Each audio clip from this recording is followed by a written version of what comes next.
Bonjour, Madame Blais. Bonjour, Mme Bégin. On vient d'entendre Justin Trudeau qui disait que la trêve humanitaire réclamée, entre autres par le Canada depuis des semaines, s'est finalement concrétisée, alors qu'on imagine que le poids du Canada dans cette décision est plutôt limité. Je vous demande d'abord, quel est le poids justement diplomatique du Canada au Proche-Orient? Alors, le Canada n'est pas directement impliqué dans les négociations qui ont mené effectivement au relâchement de certains des otages en échange de prisonniers palestiniens en Israël. Alors, non, on peut se féliciter quand même d'avoir demandé une trêve, mais vraiment, on fait pas de gros poids là au Moyen-Orient. On a des positions à l'ONU qui, des fois, affectent un peu comment plusieurs pays voient le Canada, mais c'est pas l'opinion du Canada qui fait changer les choses. Oui, qui penche dans la balance finalement. Pendant ce temps, aujourd'hui, il y a aussi la ministre des Affaires étrangères, Mélanie Joly, qui accueille à Montréal ses homologues des pays nordiques comme la Norvège, la Suède, la Finlande. Est-ce que notre poids diplomatique avec nos partenaires du Nord est aussi limité?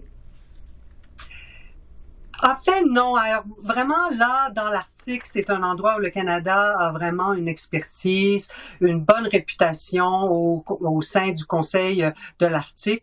Malheureusement, le Conseil de l'Arctique est pas très actif depuis l'invasion de la Fédération russe en Ukraine, parce que la Fédération russe fait partie du Conseil de l'Arctique, donc ça a mis vraiment un froid énorme dans cet outil-là qui est pourtant indispensable dans la gestion des ressources et de la souveraineté canadienne dans l'Arctique. La Norvège est justement le président en ce moment du Conseil de l'Arctique, mais je pense que compte tenu du fait que les choses sont un peu gelées de ce côté-là, le fait que le gouvernement ait décidé de mettre en place ce dialogue stratégique avec les pays nordiques, je crois est une excellente idée parce qu'on sort un peu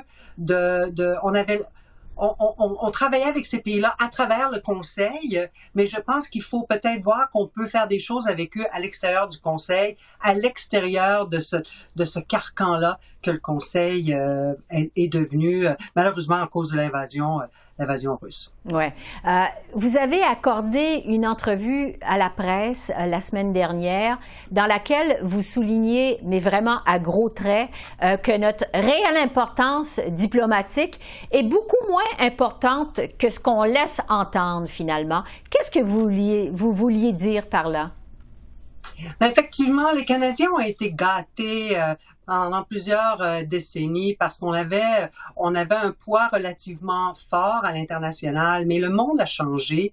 Il y a des puissances en montée qui dépassent un peu le Canada, que ce soit au niveau économique ou au niveau influence régionale. Et le Canada, notre grand voisin, c'est les Américains.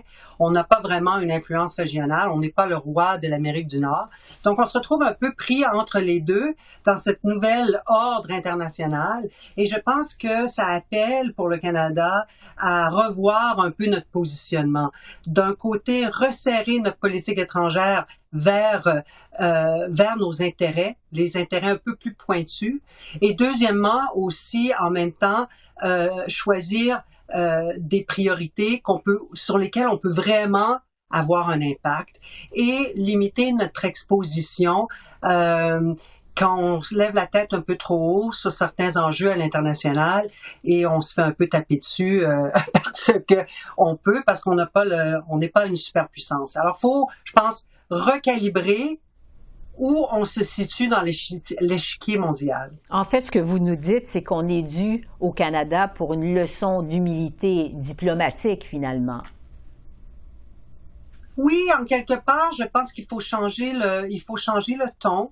Il faut comprendre que le Sud global, si on peut dire, prend beaucoup d'importance, veulent être entendus, veulent qu'on les traite comme partenaires, pas récipiendaires exclusivement de notre aide. Alors, je pense qu'il faut revoir un peu nos relations bilatérales avec plusieurs pays et d'égal à égal et un peu moins le Canada moraliste auquel on les a un peu habitués dans les dernières années. Oui. Outre ça, de quelle façon le Canada, selon vous, peut tirer son épingle du jeu en matière diplomatique, parce qu'on est quand même dans un monde multipolaire, de quelle façon le Canada peut regagner, je dirais, son poids sur la scène internationale? Je pense que ça part par des priorités qu'on va avoir établies, que les Canadiens vont comprendre et que nos alliés vont comprendre aussi.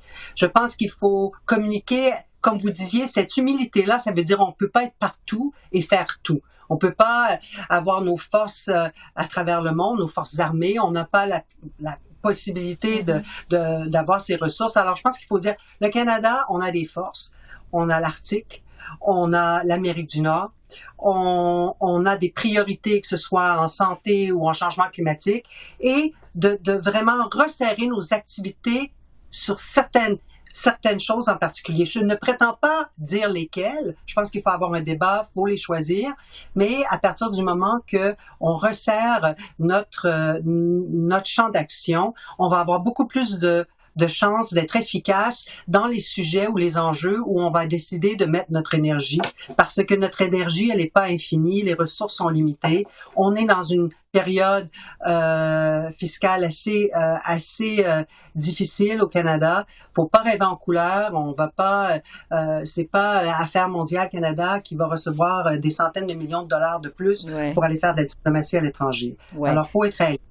Donc, resserrer nos activités et miser sur nos forces.